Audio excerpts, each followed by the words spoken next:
সৰ্বভাৰতীয় যিটো কেঞ্চাৰৰ হাৰ তাতকৈ অসমত বহুত বেছি হয়। যদি সৰ্বভাৰতীয় হাৰ প্ৰতি 1,01,14 জন অসমত আৰু ৰাষ্ট্ৰীয় গড় হৈছে প্ৰতি লাখত 97 জন। সেই গতিকে আমাৰ ইয়াত কেঞ্চাৰ বেছি হয় আৰু কেঞ্চাৰ বেছি হোৱাৰ কাৰণে মুখ্যমন্ত্ৰী মহোদয়ে কৈছিল যে টাটা ট্ৰাষ্টৰ লগত লগ লাগি সুলভ মূল্যত তেখেতসকলে আসাম কেঞ্চাৰ কেয়াৰ ফাউণ্ডেশ্যনৰ জৰিয়তে বিভিন্ন জিলাত কেঞ্চাৰ সেৱা কৰিব আৰু সেই সময়ত এটা প্ৰতিশ্ৰুতি দিছিল যে টাটা ট্ৰাষ্টটো হ'ল এটা যিটো কয় দানী চেৰিটেবল ট্ৰাষ্ট আৰু ইয়াৰ বাবে খৰচ কম হ'ব আৰু এই চৰকাৰে অংশীদাৰিত্ব এইকাৰণেই কৰিছে যাতে দৰিদ্ৰ আৰু অসহায় ৰোগীয়ে এই চিকিৎসা পাব পাৰে। কিন্তু যোৱাকালি হঠাৎ তেখেতসকলে যেনেকৈ কেইবাগুণো বঢ়াই দিলে ইয়াৰ ফলত আমাৰ সাধাৰণ কেঞ্চাৰ ৰোগীসকলৰ বহুত অসুবিধা হ'ব।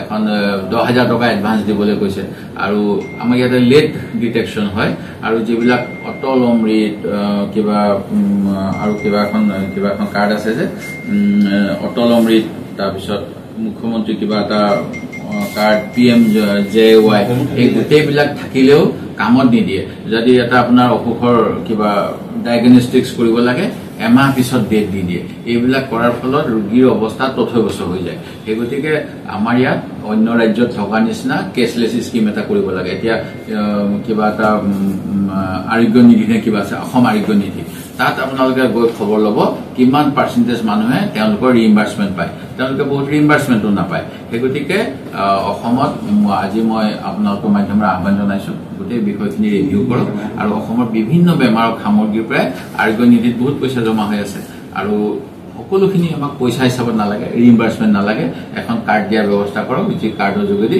কেছলেছ ট্ৰিটমেণ্ট যিকোনো হস্পিটেলত হ'ব পাৰে।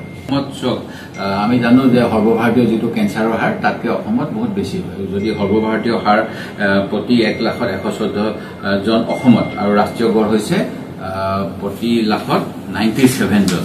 সেই গতিকে আমাৰ ইয়াত কেঞ্চাৰ বেছি হয় আৰু কেঞ্চাৰ বেছি হোৱাৰ কাৰণে মুখ্যমন্ত্ৰী মহোদয়ে কৈছিল যে টাটা ট্ৰাষ্টৰ লগত লগ লাগি সুলভ মূল্যত তেখেতসকলে আসাম কেঞ্চাৰ কেয়াৰ ফাউণ্ডেশ্যনৰ জৰিয়তে বিভিন্ন জিলাত কেঞ্চাৰ সেৱা কৰিব আৰু সেই সময়ত এটা প্ৰতিশ্ৰুতি দিছিল যে টাটা ট্ৰাষ্টটো হ'ল এটা যিটো কয় দানী চেৰিটেবল ট্ৰাষ্ট আৰু ইয়াৰ বাবে খৰচ কম হ'ব আৰু এই চৰকাৰে অংশীদাৰিত্ব এইকাৰণেই কৰিছে যাতে দৰিদ্ৰ আৰু অসহায় ৰোগীয়ে এই চিকিৎসা পাব পাৰে। কিন্তু যোৱাকালি হঠাৎ তেখেতসকলে যেনেকৈ কেইবাগুণো বঢ়াই দিলে ইয়াৰ ফলত আমাৰ সাধাৰণ কেঞ্চাৰ ৰোগীসকলৰ বহুত অসুবিধা হ'ব। এখন 10,000 টকা এডভান্স দিবলৈ কৈছে আৰু আমাৰ ইয়াতে লেট ডিটেকশ্যন হয় আৰু যিবিলাক অটল অমৃত কিবা এখন কাৰ্ড আছে যে অটল অমৃত তাৰপিছত মুখ্যমন্ত্ৰী কিবা এটা কাৰ্ড PMJY এই গোটেইবিলাক থাকিলেও কামত নিদিয়ে। যদি এটা আপোনাৰ অসুখৰ কিবা ডায়েগনষ্টিক্স কৰিব লাগে এমাহ পিছত ডেট দি দিয়ে। এইবিলাক কৰাৰ ফলত ৰোগীৰ অৱস্থা তথৈবচ হৈ যায়। সেই গতিকে আমাৰ ইয়াত অন্য ৰাজ্যত থকা নিচিনা কেছলেছ স্কিম এটা কৰিব লাগে। এতিয়া কিবা এটা আৰোগ্য নিধি নে কিবা আছে অসম আৰোগ্য নিধি, তাত আপোনালোকে গৈ খবৰ ল'ব কিমান পাৰ্চেণ্টেজ মানুহে তেওঁলোকৰ ৰিইম্বাৰ্চমেণ্ট পায়। তেওঁলোকে বহুত ৰিইম্বাৰ্চমেণ্টো নাপায়। সেই গতিকে অসমত আজি মই আপোনালোকৰ মাধ্যমেৰে আহ্বান জনাইছো গোটেই বিষয়খিনি ৰিভিউ কৰক আৰু অসমৰ বিভিন্ন বেমাৰৰ সামগ্ৰীৰ পৰাই আৰোগ্য নিধিত বহুত পইচা জমা হৈ আছে আৰু সকলোখিনি আমাক পইচা হিচাপত নালাগে, ৰিইম্বাৰ্চমেণ্ট নালাগে, এখন কাৰ্ড দিয়াৰ ব্যৱস্থা কৰক যি কাৰ্ডৰ যোগেদি কেছলেছ ট্ৰিটমেণ্ট যিকোনো হস্পিটেলত হ'ব পাৰে। আপুনি বিচৰা বাতৰি পাব কেৱল নিউজ 18 এপত। নিউজ 18 এপ ডাউনলোড কৰিবলৈ স্কেন কৰক এই QR কোড।